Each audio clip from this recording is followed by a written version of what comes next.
Bismillahirrahmanirrahim. Khairu awqatika, sebaik-baik time yang kamu punya, waktu yang kamu punya. Jadi time itu bukan jam, jadi sekarang 5:32, bukan itu.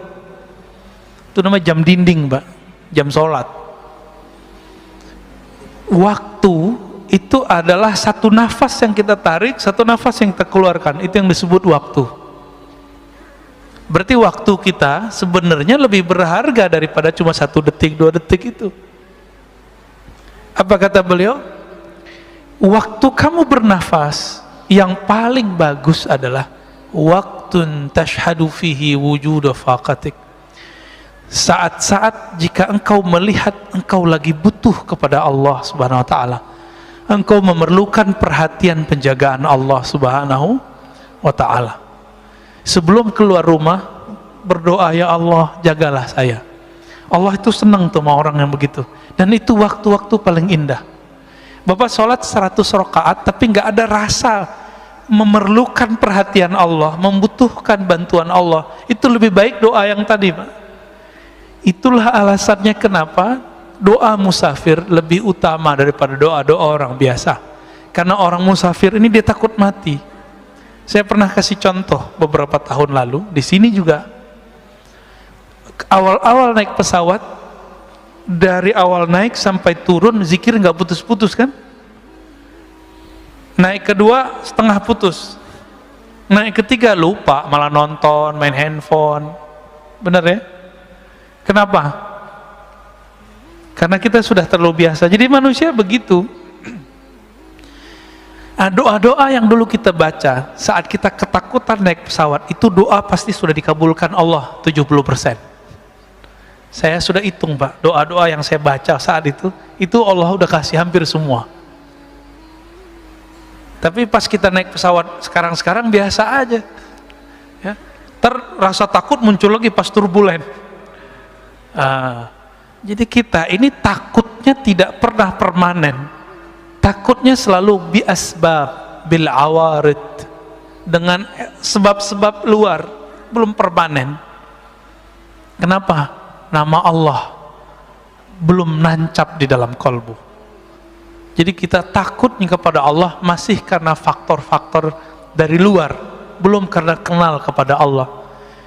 Orang ini belum disebut arif billah, belum disebut kenal kepada Allah ya.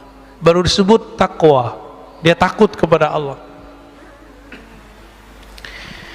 Jadi waktu kamu terbaik, waktu kita terbaik yang Allah lihat di saat kolbu ini merasa butuh kepada ampunan Allah, bantuan Allah.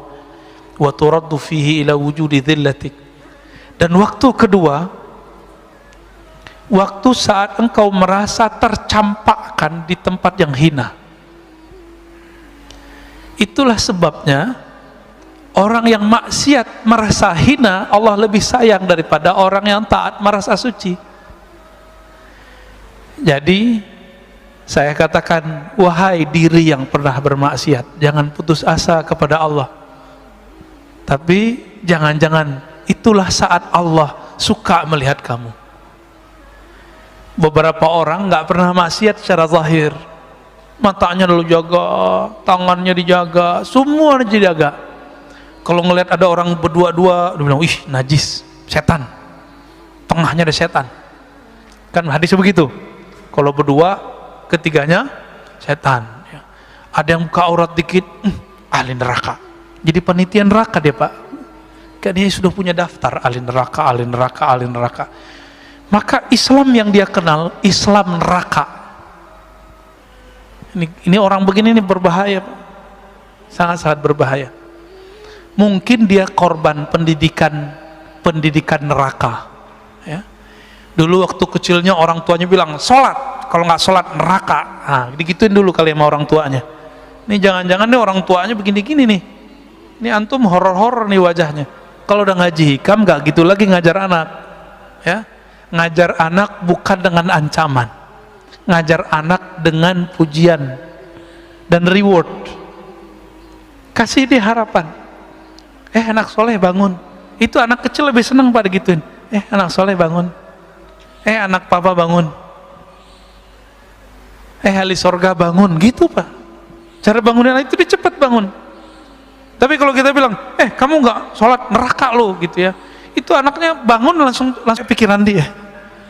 Anak-anak korban begini nanti jadi patian neraka, ya. Dia sendiri nggak tahu nasib dia gimana kan. Banyak nggak orang begitu hari ini? Banyak.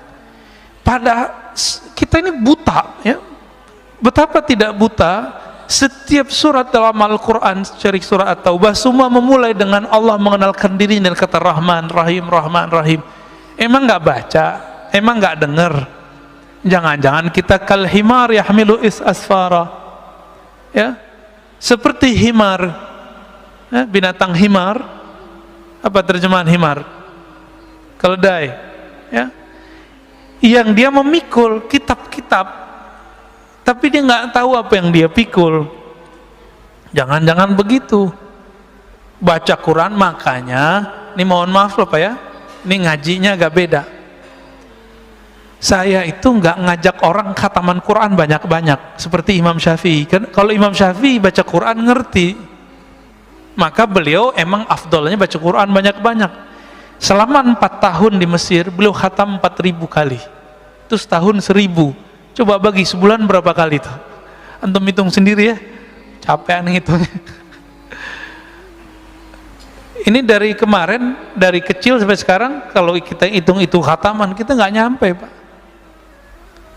Kita didoktrin kurang sempurna. Doktrinnya sudah oke, tapi kurang sempurna.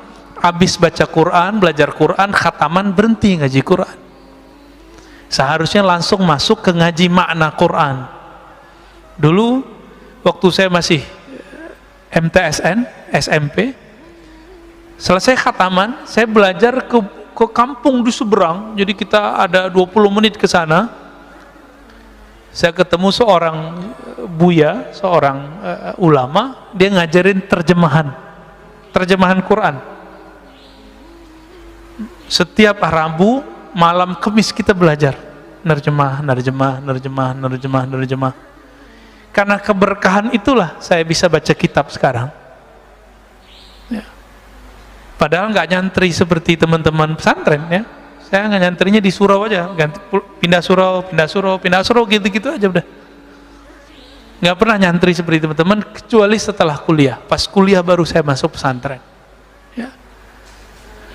Tapi teman-teman di pesantren, karena korban pendidikan kurikulum neraka, ya, kurikulum ikop, dikit-dikit diikop, akhirnya udah nyantri 6-7 tahun gak bisa baca kitab. Karena sekolahnya tegang. Sekolah itu harus tenang, anak-anak terus cinta. Jadi ketika beberapa tahun setelah saya bisa baca kitab, teman-teman yang belajar kitab gak bisa baca kitab Pak dari pesantren. Nanya, enti kok bisa baca kitab? Tipsnya apa? Jawaban saya cuma satu, cinta. Kamu sudah cinta belum dengan kitab yang kamu pelajari? Sudah cinta belum dengan guru yang ngajarin kamu? Jadi saya nggak pernah ngapalin Pak selama berapa tuh ya, 6 tahun itu bahasa Arab nggak ngapalin. Anak kelas 3 ya, mau mereka ujian, itu mereka datang mau murojaah kitab dengan saya. Padahal kita baru kelas 1 dan kelas 2. Apa rahasianya? Cuma cinta. Saya cukup ingat kitabnya, ingat guru yang saya sukai itu, bukan cinta fisik, cinta ilmunya. Itu langsung ingat semua terjemahannya, maknanya, lembaran-lembarannya. Maka kalau ingin mengajari anak supaya pinter, jangan diajari dengan ancaman. Ajari dia mencintai ilmu yang dia pelajari. Baik. Jadi kapan saat-saat yang paling Allah suka? Bukan saat kita puasa 1000 kali, puasa 1000 hari, sholat 1000 rakaat, enggak. Allah sangat suka kepada hamba 2 saat. Pertama, saat dia menyaksikan si hamba itu butuh kepada Allah. Berarti Allah ini sangat suka jika hamba itu bermanja-manja kepadanya. Apakah sudah bermanja-manja kepada Allah malam tadi? Belum ya? Kita merasa kita pinter ya, hebat, saya bisa lo tahajud. Orang begini Allah nggak suka lihat, Pak. Tapi ketika dia bangun, alhamdulillah ya Allah, Engkau bangunkan aku. Ketika sujud dia mengatakan, ya Allah, malam ini banyak orang yang tidak bisa sujud. Sekarang Engkau takdirkan, Engkau gerakkan kepalaku untuk sujud. Dibaca ayat, dia katakan, ya Allah, lidah ini banyak dosa, tapi Allah izinkan membaca namamu. Nama Allah berat nggak? Saya udah pernah nyebut ini, Pak. Nama Allah berat nggak? Kurang berat apa? Nama ini jika ada di bumi, satu orang jadi bumi nggak jadi kiamat. Maka orang yang paling sakti di dunia bukan orang yang kebal, bukan orang yang pindah tempat sesaat. Orang paling sakti di dunia, orang yang di kolbunya ada nama Allah. Allah itu. Semakin banyak nama Allah di kolbu, semakin orang ini sakti di sisi Allah, bukan di sisi makhluk Allah. Jadi antum itu nggak sakti kalau nggak bisa nahan kiamat. Kalau cuma bisa nahan-nahan debus doang mah biasa itu. Ya.